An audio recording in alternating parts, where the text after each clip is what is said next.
All right, we're live. Good morning, everybody. Thank you for coming in and watching.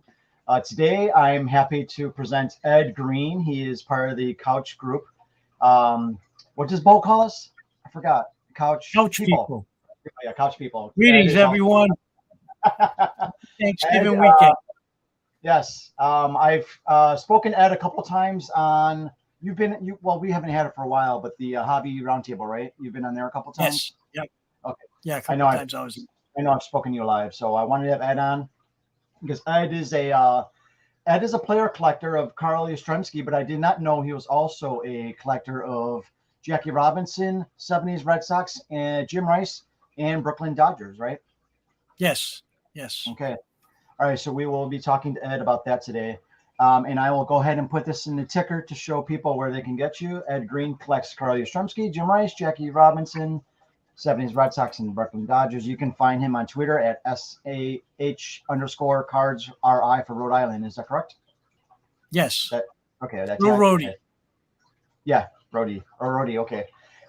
So usually I start off with where did you grow up? I grew up in a city called Fall River, Massachusetts, famous for Lizzie Borden and Emily Gassi. Fall River sounds familiar. Fall River. Yeah, about 50 miles south of Boston. Okay. Oh, so it had to be right by the border? Is that near the? Right out. Well, I live in Tiverton, Rhode Island now, which is is south of Fall River. So yeah, Okay. we're right on the Rhode Island border, southeastern Massachusetts. All right. Looks like we got Bo. Bo came in. Hello, Bo. I hope it'll be a good one. And of course, Mark Hoyle is joining us. Mark, not too far from you. No. And Mark and I have met up a few times. We went to a ball game together. We've met up at shows. Mark's a great guy. Yeah, it's nice living up in that area. You guys are all so close to each other. There's a bunch. Yeah, I've met a lot of guys through Mark. There's a lot of good collectors up in this area for sure. Yeah. Mark knows a crap ton of people. All right, Matthew, thank you for joining us. Going to be hearing the short road shortly. We'll have to catch the replay. Sounds good, but all right, Ed. So you grew up in Fall River, Massachusetts. Yes. Can you tell me how? All right. So can you tell me when your Red Sox fandom started and when you started collecting cards, etc.? My earliest memories of the Red Sox probably go back to the '72 season. They missed out on the playoffs by a half a game. Detroit won the division, and I remember the week leading up, my father had tickets to the first playoff game against Oakland, and it never happened. They clocked up the lead and they lost out by a half a game, and it was weird because they played one less game than Detroit because of a spring training strike that went into the season. They never made it up. But anyway, that's how far back I go. I started collecting the next summer in 1973, and there's a little variety store near my school called Bill's Variety. And first pack I opened up, I picked up a Carl Yastrzemski, 73 Yaz. Wow. And I was hooked from there because at that point now I'm just looking for Red Sox players. Now, do you still have that card? I don't have that card, but I do have that in my Yaz collection, but I don't have that specific card. Right. Okay. Yeah, that's what got me hooked. Okay. So in '73, so back then it was only tops. Were there any other kind of like in the mid '70s? Were there other releases that were not tops that were like unlicensed oddballs or like food issue stuff? Yeah, you had the Flair Laughlin series, which was in the '60s. They did the World Series retrospective, one card for every World Series, and then in the '70s they did several sets. One was the greatest feats and plays and some things like that with nostalgia, trivia type of cards. Yeah. And I collected those as a kid too. I don't have them anymore, but I'm trying to put those sets together. But that's probably all I was aware of back then, as far as being able to buy packs in the store. Okay. All right. Looks like we have. Yeah. Okay. So Cooter has joined us. Yeah. Food issues. Yeah. Cooter. Jenny, thank you for coming. Welcome, Jenny. And Victor, thank you. Come back. Go Sox. All right. Red Sox. Go White Sox. Yeah. All right. So when you were collecting in the 73, um, where did you buy your cards from? Where were you going to buy your cards when you were young? Mostly the variety store near my school, Bill's Variety.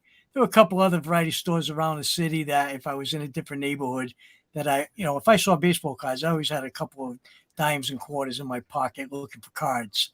So, but that was primarily that one source. And a funny story is the first year I was collecting, I went in there and I had a pack of cards and I had to wait in line because somebody was buying a newspaper. I had to tie my shoe. So I put the cards in my jacket pocket. I had a little denim jacket. And then I saw somebody come in that I knew. So I watched them play pinball for a while. On the way out, I forgot to pay for the cards. And I got that grab on the shoulder. And they put me in the window facing the street with a sign that said, "Caught stealing."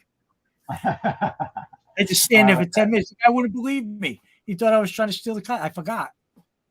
No. But it's probably the funniest incident I ever had, trying to procure baseball cards. Right. It happens. All right, George, thanks for coming, bud. Appreciate it. John, That 70 Show, welcome. John. There you go, John. You like that card? You like that, John? There you go. All right. And he says, Ed the Felon. Ed the Felon. Yeah. I wasn't convicted, though. He let me go. All right. So do you remember how much packs were back then? There were a dime, and you had the cello packs that were 25 cents. Wow. The regular wax pack was a dime. All right. A dime in 73, 74, around there? Yeah, 1973. And then every year when it ended up about a quarter or 35 cents by the end of the decade. All right. So it was around 10 in 73. And I know in 87, when I bought Topps, it was, I believe it was 40 cents a pack. So what's that? Yeah, I guess that's not too big of an increase. So in over 13 years, it's not too bad. Yeah. All right. So Ed had mentioned that he also likes the Brooklyn Dodgers. Can you tell me how that came about? Yes. So, it was 1972 also, and I saw somebody wearing one of these Brooklyn Dodgers caps. And I was only 7 years old, and I asked my dad. I said, "I've never seen a Red Sox hat like that. Can I get one?" He said, "That's not the Red Sox. That's the Brooklyn Dodgers." So he gave me a quick little history on the Brooklyn Dodgers. I'm like, yeah, okay, whatever. Later in that year, Jackie Robinson passed away. And it just so happened my second grade teacher was from Brooklyn. Oh. So she actually, when he passed away, kind of did a little bit in our class about Jackie Robinson, what he meant as far as breaking the color barrier and all the obstacles he faces. Now, this is the early 70s, so Martin Luther King, civil rights is still, that's still getting going. Martin Luther King was gone by then, but you know what I mean? It was still, it was a grassroots. But that exposed me to that. Then a couple of years later, I read the book by Roger Kahn, Boys of Summer, and realizing that the Dodgers were no longer in Brooklyn, it was almost like a nostalgia feeling for it. But I still refer to the Dodgers as the Brooklyn Dodgers of Los Angeles. Brooklyn Dodgers of Los Angeles, like that. It's like I'm sorry, do you remember what year they went to LA? 1958 season. 57 was their last year in Brooklyn. Okay. All right. Now, how often do you get up to Red Sox games? You ever hit? I used to go quite often, but over the last few years, probably maybe 1 or 2 a year. This year I went to opening day, the home opener. I wanted to sit in the monster seats at least once for a game. And usually opening day tickets are sold out well before opening day. And I had an email from the Red Sox ticket office, just a general email, that tickets were still available. And I saw that monster seats were still available. So I just bought one ticket on a whim myself and went to the game. And it turned out it was about 70 degrees out. So it was perfect. All right. So I didn't realize this. Mark Coyle was at the game also, but I didn't realize it at the time. I didn't realize it. John says, I believe he means that the Dodgers were the first team west of St. Louis. Dodgers and the Giants went out there at the same time. Okay. They had to have somebody go out there with them. They couldn't be out there by themselves for travel purposes and things like that. Now, Pawtucket. How often you get to Pawtucket still as a team? No, they moved 2 years ago to Worcester. Oh, Worcester. They're Okay. now All right. Blue Sox. Yeah, Okay. Worcester built them a brand new state of the art stadium and with all the amenities. And I haven't been yet, but Mark has been and several other people I know, and it's first class place. All right. When Pawtucket was in Rhode Island and when they had a team, how often were you able? Did you have interest in going to those games? Yeah, You I get to went those? there more when my kids were growing up in the 90s and Okay. early 2000s. But I would go. That's another place I would go once or twice a year. I know that Mark was mentioning, and I knew about this before I even got on Twitter, that the Cape Cod League always has like just tournaments and stuff, and they have lots of like guys who eventually become major leaguers that are in these tournaments Yes. or leagues. I know. I think Frank Thomas was there, and a bunch of them. Did you Oh, ever yeah. get to? Did you ever get to a Cape Cod game? Oh yeah, I've gone to Cape Cod games many times. Okay. Since the pandemic, I haven't been to one yet, but we used to go down. We used to go on Friday nights and try to pick the closest one to where we're at because we're probably 45 minutes away from the closest Cape team, So which they is have different. Okay. I'm sorry. yeah. So There's like tell me. 10 cities on the Cape that have a team. Okay, and they're all one league. Yeah, it's the premier collegiate league of the country on the East Okay. Coast. So when these players play, are they out of college or are they in college? No, they're still in college. They actually have to still have college eligibility to be able to Okay. play in the Cape League. But I I'm think sorry. What time of the year are they playing? summer. Just I'm sorry. It's in It's in the Massachusetts. summertime, Yeah. July and Okay. August. Okay. Yeah. Let's see.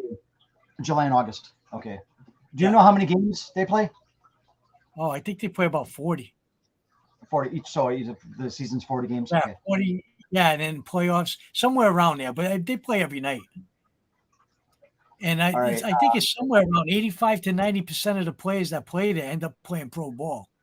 It's a very, very high level league.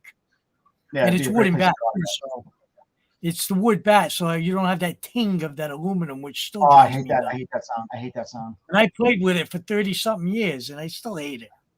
Yeah. Me too. All right. Welcome, Herman.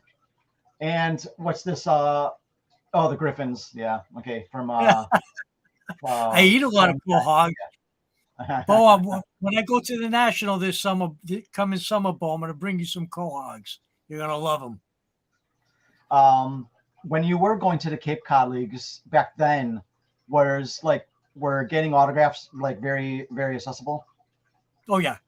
The players will sign for you. Yeah, When was the last one? I actually never really did that because Mhm. I don't like to bother people. I'm not an in-person autograph guy. But they're very, especially for kids. Okay. They're very accommodating. Okay. Mark says he agrees with John. Great fields there, great atmosphere, and free admission. Yeah, it's like just going to the local park. I mean, they're well kept fields, but they're not stadiums.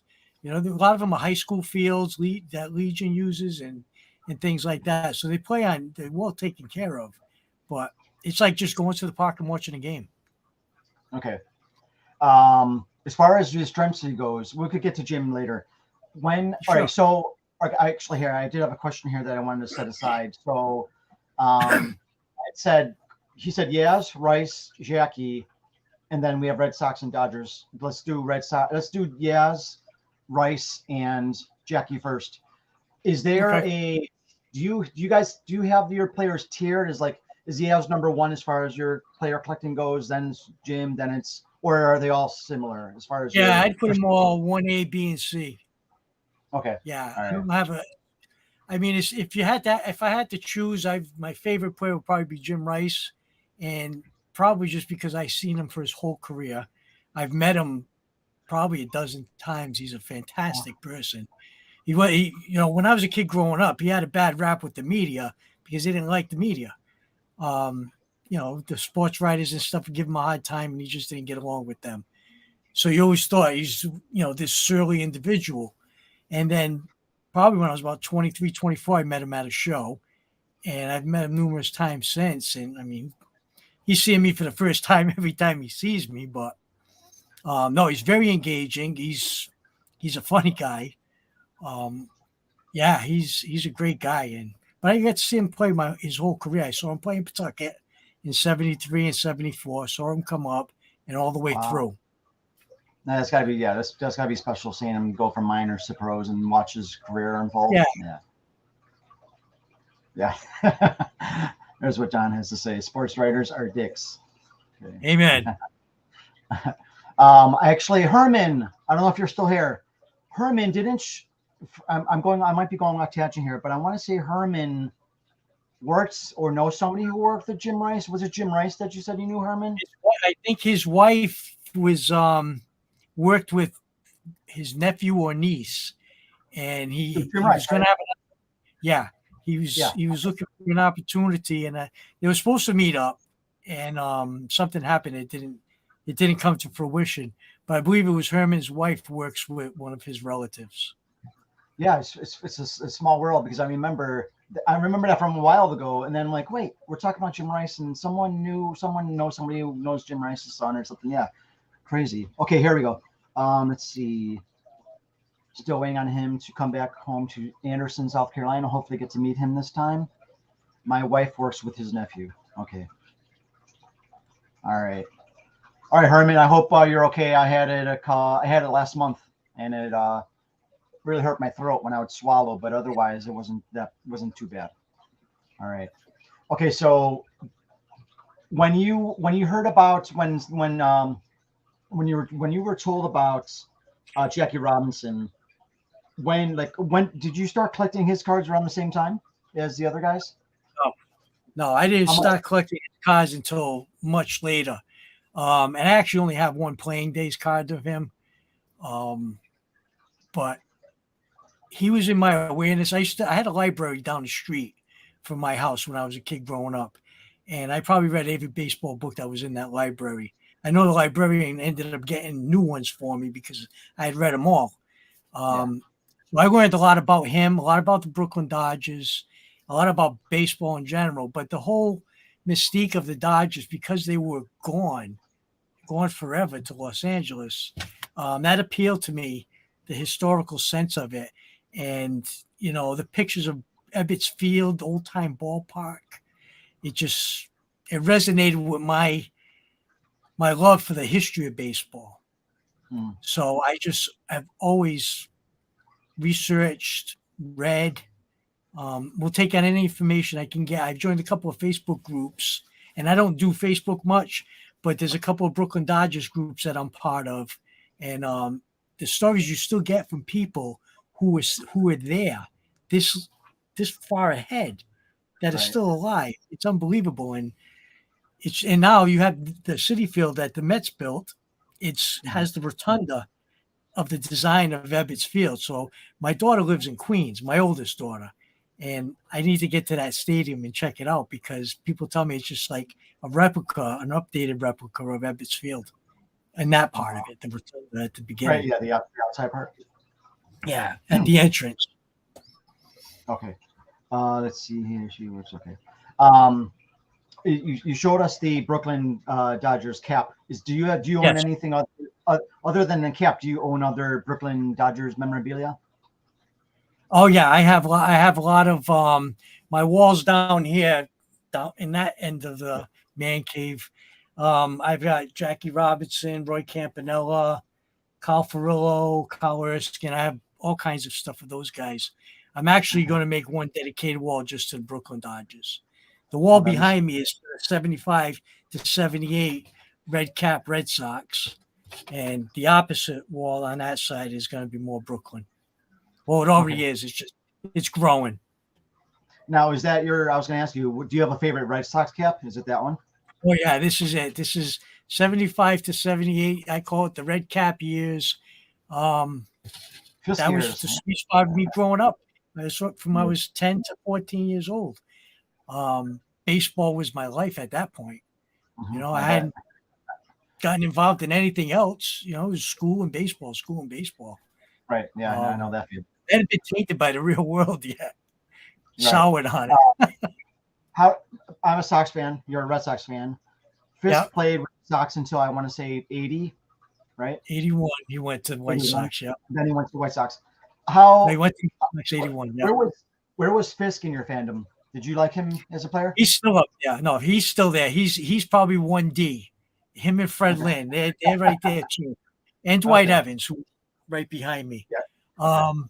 Yeah, that broke my heart when Fisk left because I was up to date on everything that was going on. And they sent his contract out after the deadline. Yeah, I So heard he about that. became Like, yeah, they're late. Yeah.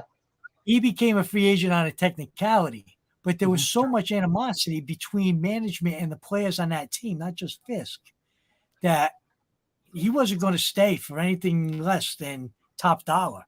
And I didn't blame him. I never did. This year's the first year I even bought a card with Fisk on it that from the White Sox. I haven't owned anything, but it was an autograph card to 25, and I'm like, I'm going to get over it now.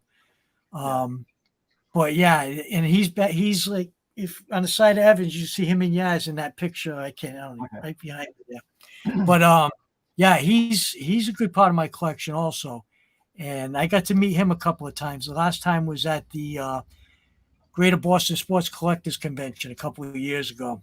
He was definitely a catcher. He has the biggest hands I ever seen. I shook his hand and my hand disappeared. But yeah, that was tough to take at that time. But it was all on management. It wasn't on him, from my perspective. So I never had any heat with him. Okay. I never had heat with him. How was he when you met him? Was he cordial? Oh yeah, very engaged. Also, I probably met half of that '78 team, and every single one of them. I mean, the only Red Sox player I ever met that was kind of like distant was Kurt Schilling. And I didn't expect that from him, but that's when he was still playing. Now he's after career. Yeah, okay. I can see that side of him. But no, Fisk was another one, like just very engaging. Will talk to you like he's known you for 100 years. Yeah, they all were. Yeah. I know that one of my friends back in Chicago, I want to say he's good friends with him, but I know he owns CarltonFist.com. And he uploads all this stuff, and he's not. I don't think it's technically affiliated with Carlton, but I know that he's told me some stories because I know he one time brought a yearbook from, I want to say, like the Vermont high school that he went to, and he had him sign it, and he's like, "Where did you find this?" And he's I don't know if you knew this. The guy I'm talking about is also the guy that has all but like 80 ticket stubs of all of his games. Okay. All right. Yeah. I'm aware of him. Yep. That's amazing yourself, that feat. No, that's pretty amazing. All right. Jenny has a question for you. Do you recall what top dollar was for players back then? In the mid six figures, 400,000 or 500,000. I know Ricky Henderson, I want to say somewhere in the mid 80s was the first. I think it was Ricky Henderson. Maybe not. But I know he cracked $3 million at one point in the 80s. I think it was when he went to the Yankees. But if there were $1 million contracts in the 70s and early 80s, it was multi-year added up to $1 million. There wasn't so you're looking probably mid to high six figures around that time. Free agency was just getting going in '74, and at that time there was actually a draft for free agency. So you couldn't just go sign guys. You could be drafted by up to 8 teams and then you negotiate with those teams. So it was a little bit different. But now forget it. I think guys that make the minimum make more than what those guys in free agency made. All right, so I would say to Jenny's question, I would say probably about 300, 400,000. All right. Jenny, I'm assuming that was how much player sellers were back then. I'm not sure if you're talking about card prices. Let me know if you meant something else. All right. Now, are you collecting? I always ask this of player collectors. I also want to ask you about your team collecting. Do you collect non-playing years of these guys? Yes. Pop up. Okay. Yeah. All right. So we have Yaz, Jim Rice, and all right. So as far as playing day cards, which of those 3 has the most cards? Playing years. It would be Jim Rice. It would be Jim Rice. I think because I have a list that I'm filling, and I think it's 287, 300, somewhere high twos, low threes that I have from TCDB of his playing days cards, which ends in 1990. Jackie would be the lowest. Yaz, maybe, I don't know, less than 100 playing days. Okay.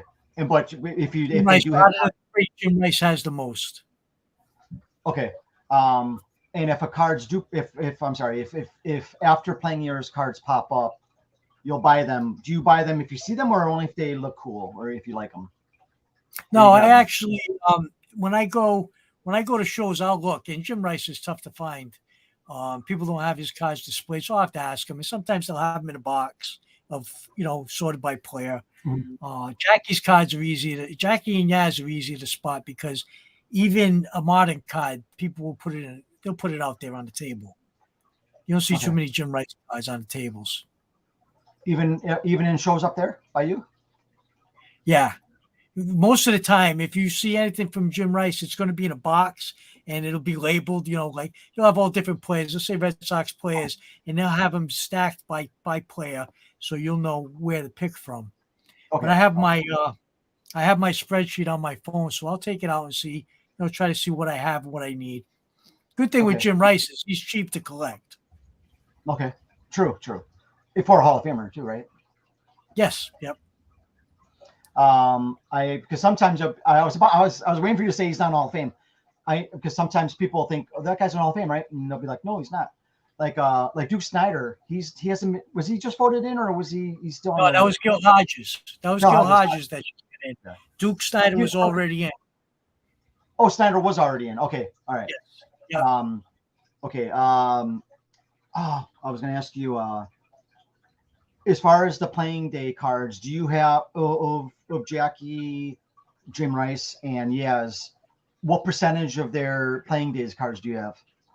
Well, Jackie, I only have one, and it's this one right here, 56 tops. The light stuff. That's a beautiful card. I love that design. Yeah, it's an SGC 2.5, but if it appeals to my eyes, it's good enough for me. And the price is right. Yeah, those back. I love the back too. The cartoons and the color. Oh yeah, those are great. I love the card backs. That just pops on the screen. Yeah. I paid more attention to the card backs as a kid than I did to the fronts. Always, and I got a lot of information that I still have in my head today. But Jackie's the only one. Yaz, if you look behind me in this case here, that's the complete tops run in PSA for Yaz. And I also have the complete run for Rice up in my office, but not graded. The reason I went with PSA grading for Yaz was because the first couple of years, I wanted to get a graded card because I wanted to make sure what I was getting was real. Mm-hmm. And then with my OCD, I had to keep it consistent for display purposes. So I just went with that. But I just completed. I actually have a video on my channel from that about that project. Okay, I'll have to watch that one. I don't think I watched that yet. All right, Zach and Porter, thanks for coming in.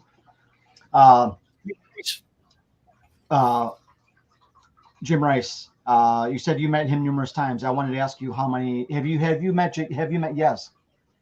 Yes. Yes. I was the last November of 2019, just before the pandemic. He was at a hotel up in Danvers. He was signing, and I was able. I went and I got to meet him and got him to sign a ball. Get some pictures taken. Is Yaz? Where's Yaz from? Do you know? Yaz is from New York, Southampton, New York. Okay. And Ryan Notre Dame. He played college ball at Notre Dame before he was signed by the Red Sox. Okay, I do recall that. Okay. In total, do you know how many? All right, so you said that's all PSA run, right? Yaz behind you? Yes. Yep. Do you have all of his he stopped? I think it was his last card, 84 or 85. 84 Donruss or Flair, but all the rest. I know he had an 84. I know he had an 84 Flair. Yeah, one of them. I'm not sure if it's Donruss or Flair, but one of those has an 84 for him. So 80, 81, 82, 83, 84. You have all those Flair and Donruss of him? I do. I have those. Those are in my office because that they didn't fit in that display. And I also have his 63 Flair. Oh, that one's nice. I like that. Yeah, that's the 63 Are Flair. those cards shorter than No, normal? no, Okay. no. I don't know. It looks No, shorter. they're Okay. standard size. Yeah, standard Are they size. wider? Oh, okay. Never mind. I'm It gonna could be stop talking. for lighting. Okay. All right. So It's like let's get looking to in a mirror. yeah. Let's get to the teams. You talked about Brooklyn Dodgers and Red Sox. I'm sorry, 70s. You specified 70s Red Sox. As far as 70s Red Sox, what have you collected from Red Sox teams and tops? Everything or? Yeah, pretty much. Yeah, I have all the team sets, a lot of the oddball issues. If they played for the Red Sox in the 70s, if I don't have it, it's on my list to get. Okay, so you have like a Mark Hoyle collection of 70s Red Sox cards, right? Yeah, I would say like Mark with the 67 Red Sox, he'll anybody associated with him, Mark collects. And I'm kind of like that with the decade. Okay. All right, so yeah, so you and John could probably understand everything you're talking about when it comes to 70s. Oh yeah, John's right in my sweet spot. Mark is too. Mm-hmm. Mark is in with that genre there, 60s and 70s. If I could ever get my collection to be even close to Mark's, I've accomplished something. He has yes, quite the collection. When I asked you about Brooklyn Dodgers memorabilia, you said you had a bunch of stuff, and you had that Brooks Robinson. You showed us the card. What other Brooklyn Dodgers cards do you have? Oh, I'm trying to put together the whole run of Topps and Bowman.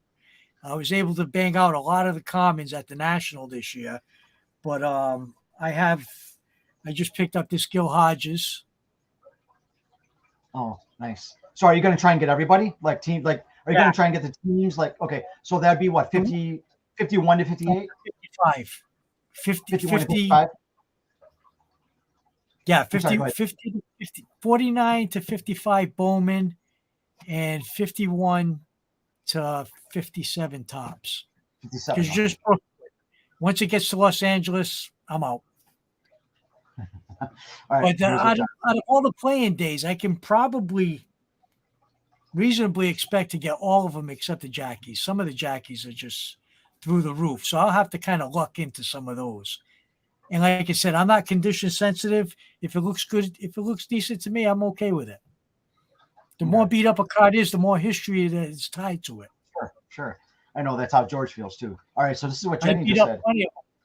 Yeah. Does condition matter to you for your 70s? And if not, do you more enjoy cards with character, aka non-mint? So yeah, you just answered. Yeah, condition to me. Now I also sell on the side to supplement my collecting. So when it comes to something that I'm going to sell, condition's a factor. But if I'm collecting it, no, condition doesn't. I mean, if it's too beat up for me, I won't buy it. But it'd have to be really run through the ringer because to me, that's the character, the history. Like when I was a kid, we put them in bike spokes. I don't even want to think about the cards I destroyed as a kid. But that to me is like if a card's beat up, it survived that. You know, it stayed in somebody's collection or somebody's possession and it made its way to me. And I just think about it like, what's the story on this card? Because there's got to be something. Yeah. Or how something to be that way. Collected today, it's all pristine. It's put in a case. It's put away. It never gets handled. Doesn't get passed between people. It's different now. Not that that's bad. Change is good, but it's just different. But condition for me is not a big deal. All right. So when it comes to like in your collection, I see figurines, cards, jerseys. What do you have a favorite type of thing you like to collect? I'm not okay. Is it baseball cards? Is that your favorite thing to collect of items? I would, if I had to say the cards are my favorite. Just because the chase involved. Because most of the time you know what you're looking for and you go on the hunt. Some things are easy to find, some things are more difficult. With memorabilia, a lot of it you're not even aware of until you see it. Sure. And other things like the cups, the figurines, the bobbleheads, those are just out there to you can grab whatever you're looking for. But the cards to me it's that hunt, it's the sorting, the handling, the keeping track of them, organization. So I would have to say, out of everything that I collect, the cards are probably the ones I enjoy the most. So of the cards, whether it's Yaz or okay, all right. I was going to ask you what your favorite card is of each. All right, so you have the one Brooks Robinson, so I assume that one's your favorite card of him, or do you just can't afford it? Okay. Well, the one I would like to get my hands on is the 49 Leaf. Sure. But that one, I think the cheapest one I've ever seen in that graded, because obviously a card like that, you have to get it great. I would purchase it graded because I wouldn't trust the secondary market on a raw card. But the cheapest I've seen graded, like an SGC one, is like $3,000, $4,000. How often do you see those pop up? They're out there. You look on eBay, they're out there. If you search 49 Leaf Jackie Robinson, they're out there. But there's a reason why they're out there. Not everybody can afford them. Right. There's one I'm looking for Jim Rice, and it's a Venezuelan sticker from 1973. And the cheapest one I've seen is probably $700-800. So that one's in my range. I'll if the time is right, I can grab that one. That's probably my grail. Is that graded? Yeah, that would be graded. Yeah, and if it wasn't graded, would you avoid that card? Yeah. Yeah, I wouldn't go near it if it wasn't graded because I don't know enough about it to know if it's authentic or not. So anything that high price, if I can't legitimately myself determine, then I'll just move on. Right. Jim Rice, do you have a favorite card of his? Pulled that out of a pack in 1975, and I still have it. Oh, so you still that's an original.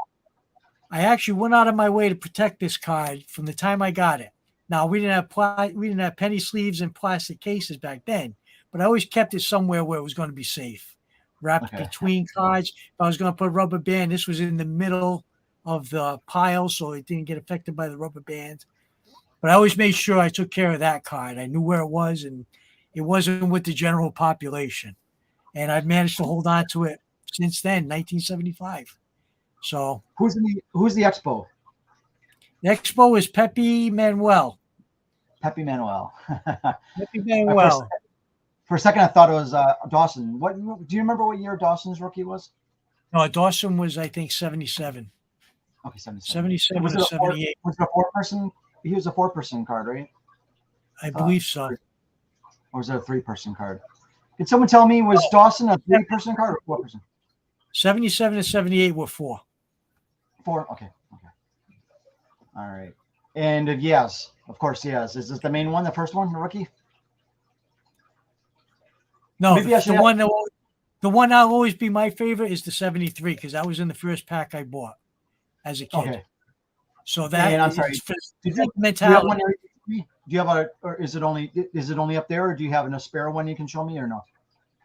No, all the ones I have them in my office, but they're all there. I can take. Okay. All right. So Ed is showing us the 73 Topps Yaz, which is his favorite Yaz card. Okay. Why? Okay. So I'm sorry. So it was because you pulled it. Okay. Aside from, let's say you never saw Yaz before, which card do you like the look of the most? Oh, definitely the rookie. Definitely the 1960.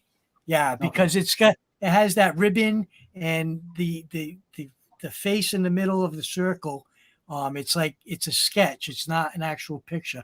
But to me, the ribbon and the color scheme really makes it pop. And it's a horizontal card, which I'm not usually a big fan of horizontal cards. But that one is just a sharp-looking card. Well, yeah, okay. I'll explain to you. It's easier when you see it.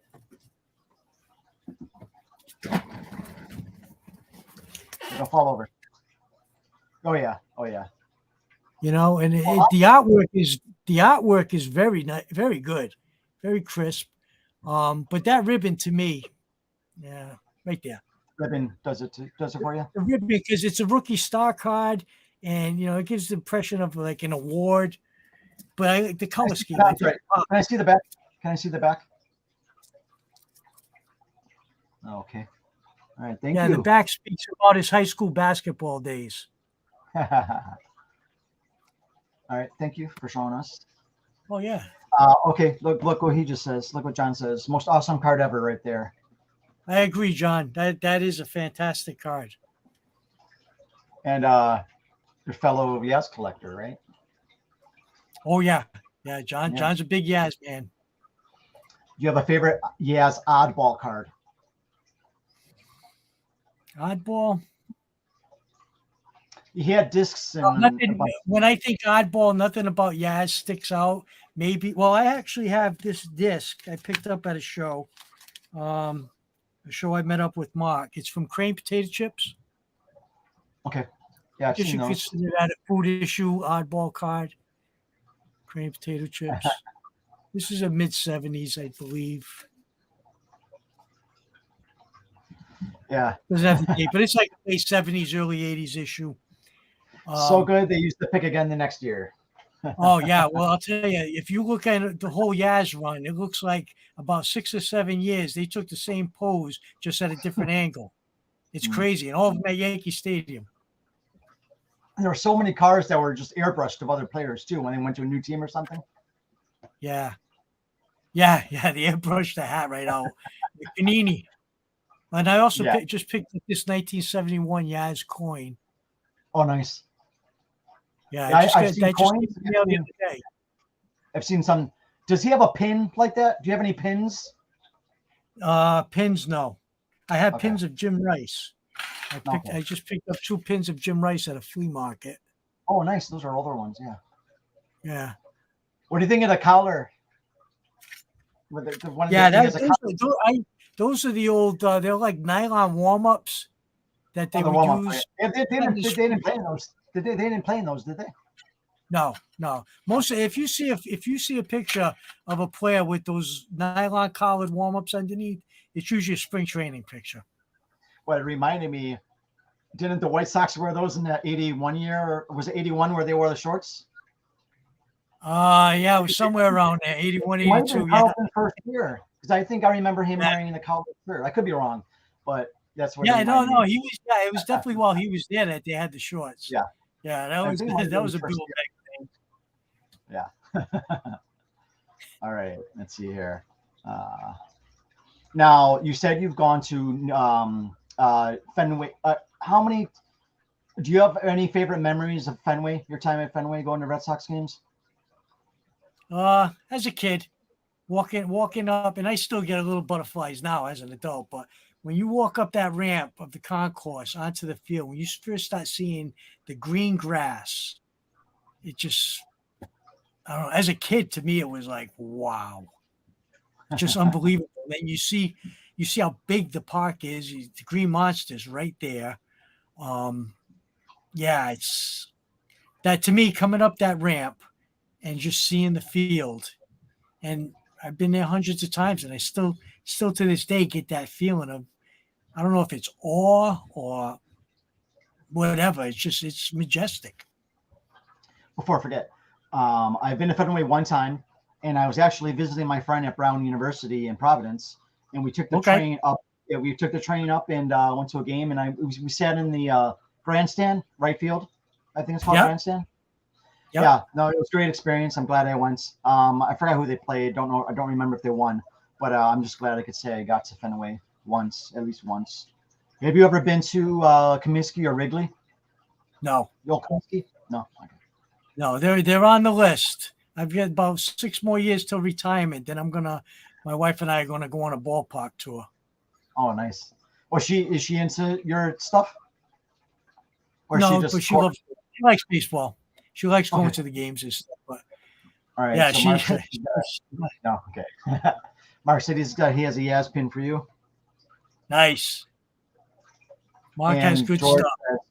George says, "Do you have a favorite oddball issue It does. Maybe it doesn't have to be a. Yeah, do you have a favorite oddball card? Favorite Or oddball issue? I like the retail, KB, the Kmart, because they're oddballs, like Coca-Cola, like some of the food issues. I think if I had, I don't know if you consider it oddball, but the Kellogg's 3Ds, I loved those as a kid, and I just grabbed 5 of those sets from 80 to 84 yeah, at a like show, those. and they're still wild. You tilt them, and it's those. I would have to say the 3D. Okay, the Kellogg's 3D. Okay. Something else will come to my mind when I'm done, and I'll send George a message.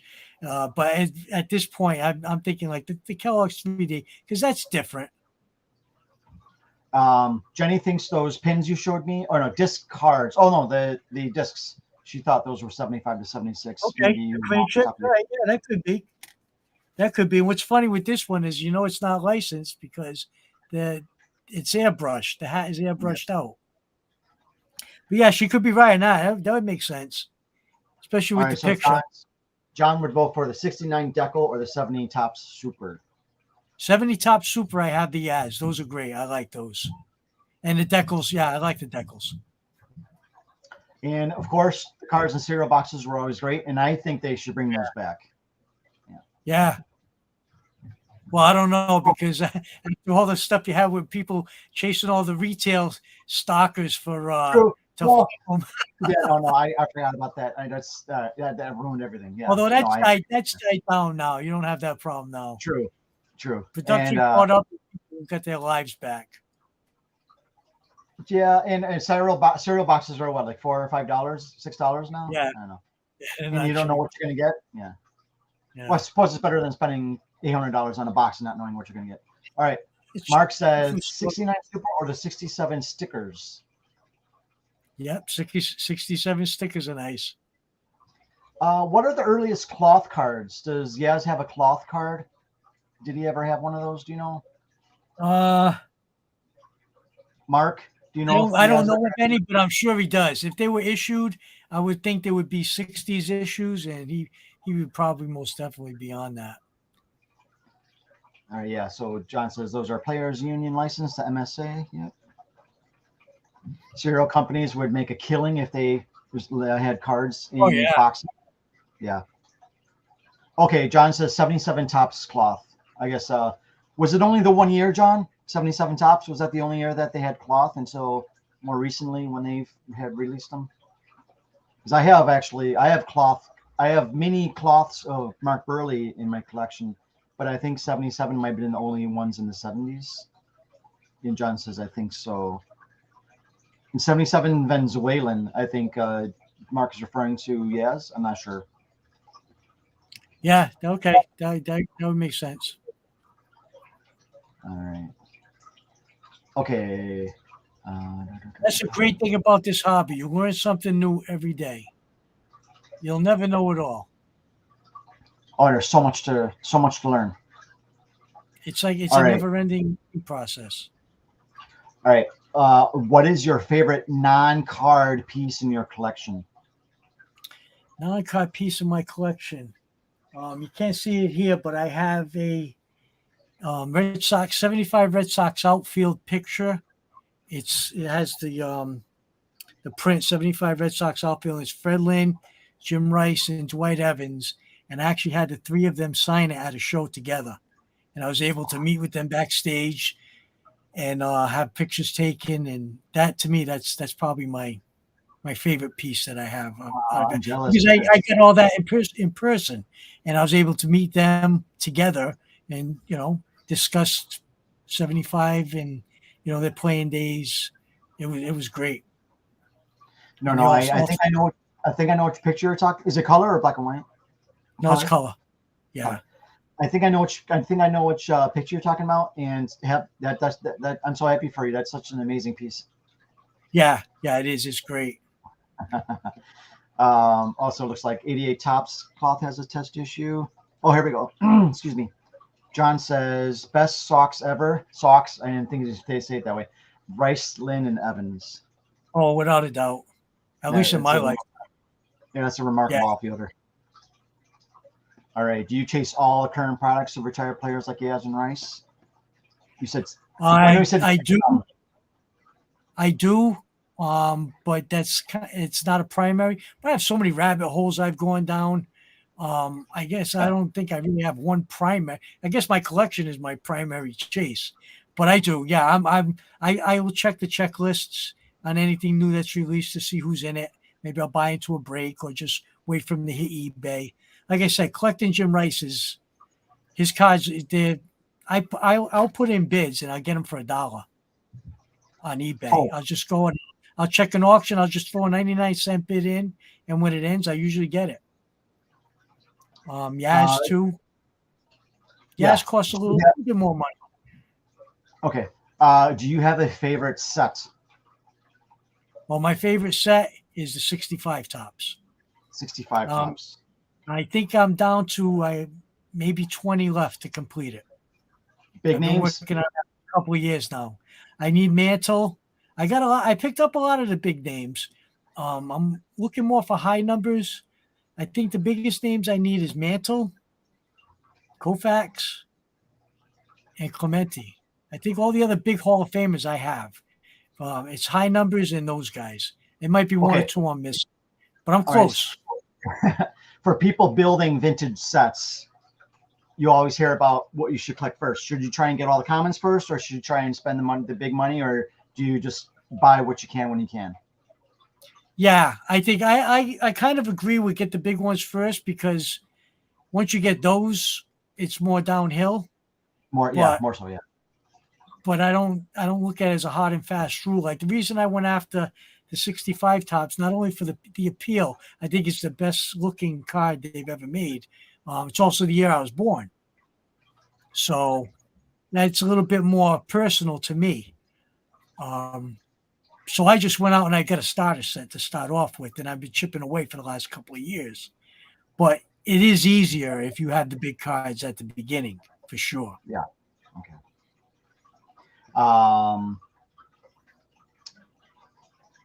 What's I going to ask you?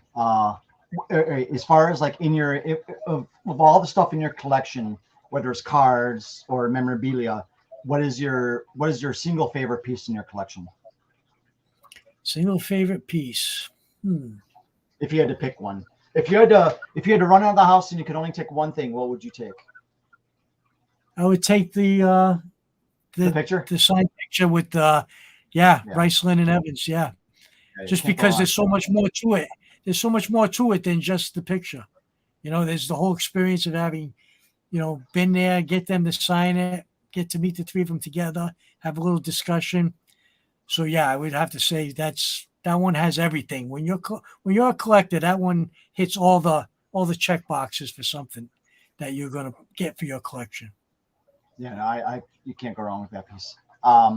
All right, since we already talked about the Dodgers, I'm gonna lump in Jackie with the other two, with Rice and sure. Yes. Who is your favorite non-Brooklyn Dodger Red Sox player? Non-Brooklyn Dodger Red Sox. Probably Lou Gehrig. Lou Gehrig. Why? Just the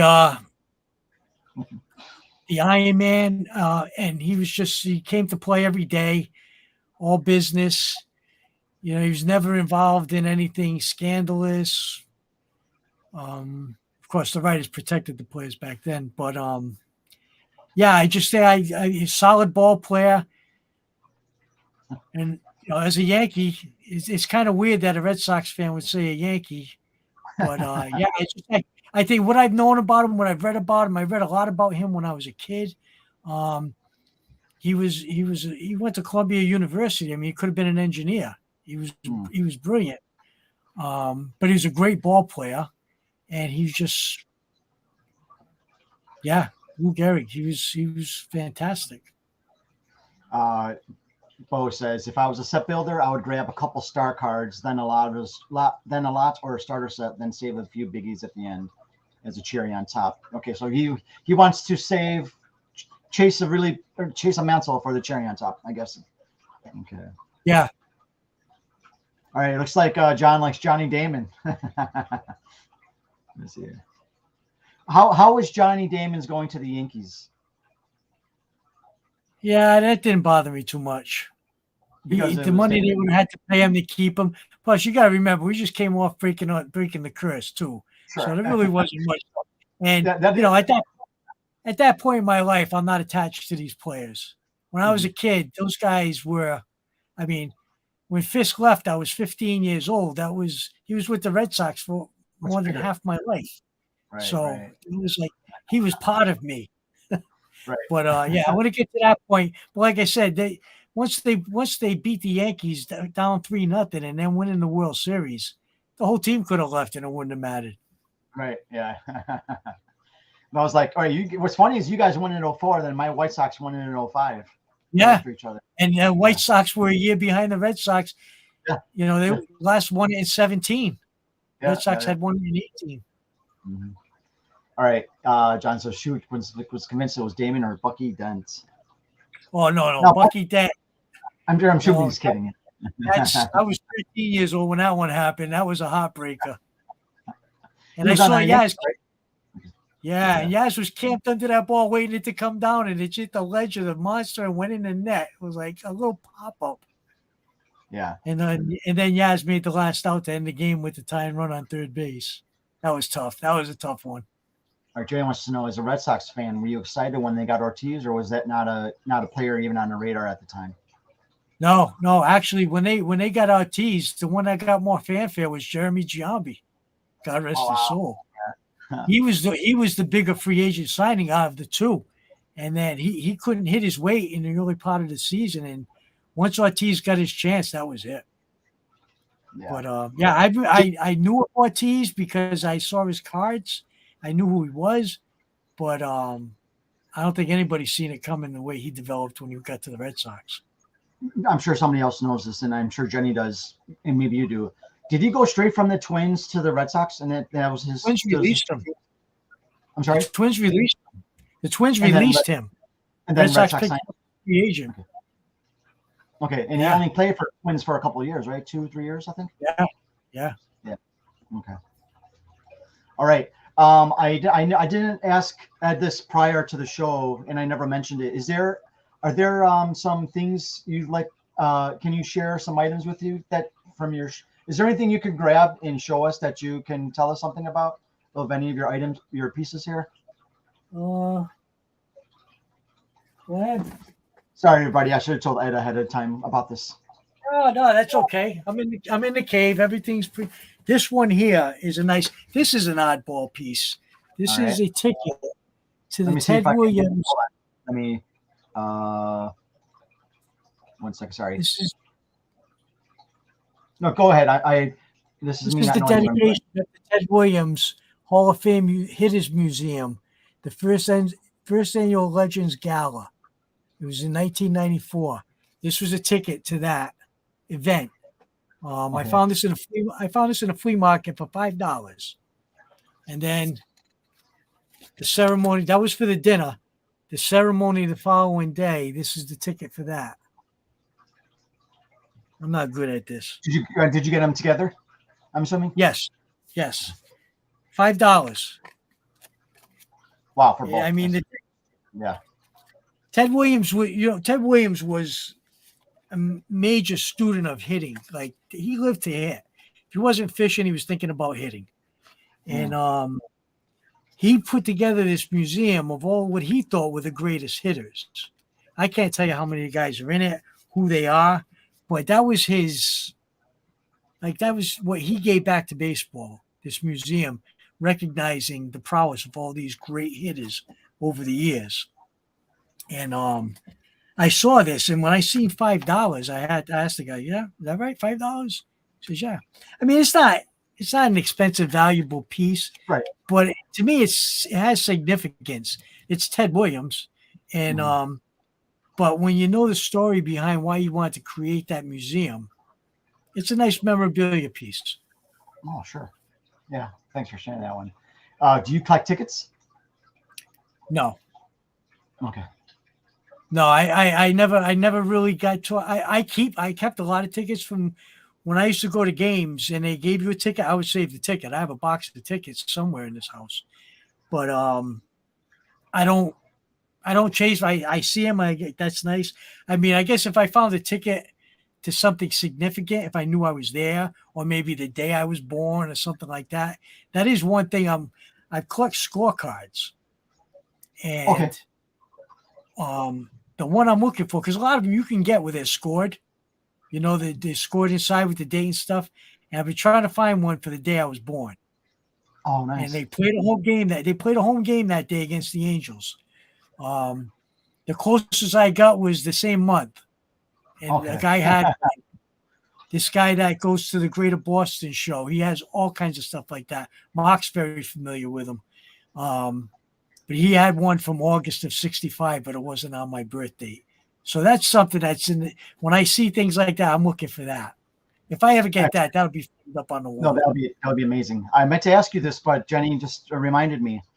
Have you collected all the way through since a kid, or did you take breaks in college, parenthood, etc.? No, I collected since that day in 73 when I bought that first pack. Now, I changed my focus throughout the years.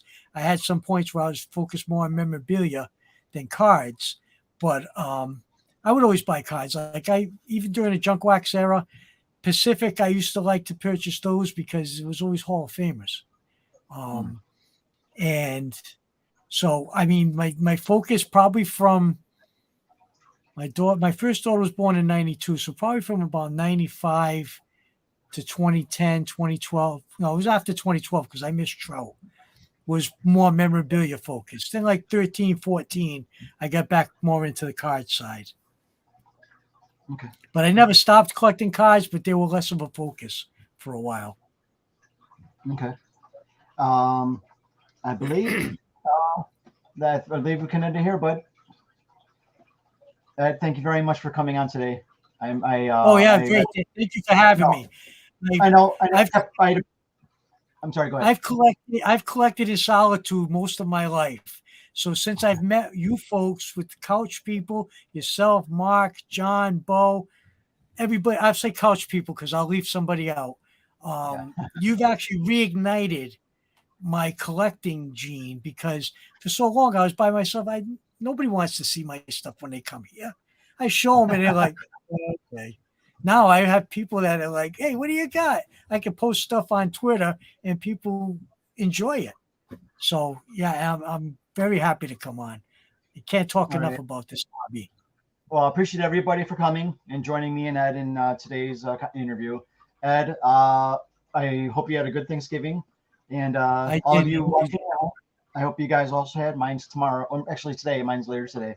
So, Ed, once again, thank you for coming on. I appreciate it. And I'm sure I'll see you soon. Thank you for having me. All right. Take care, everybody. See you. Couch people rule.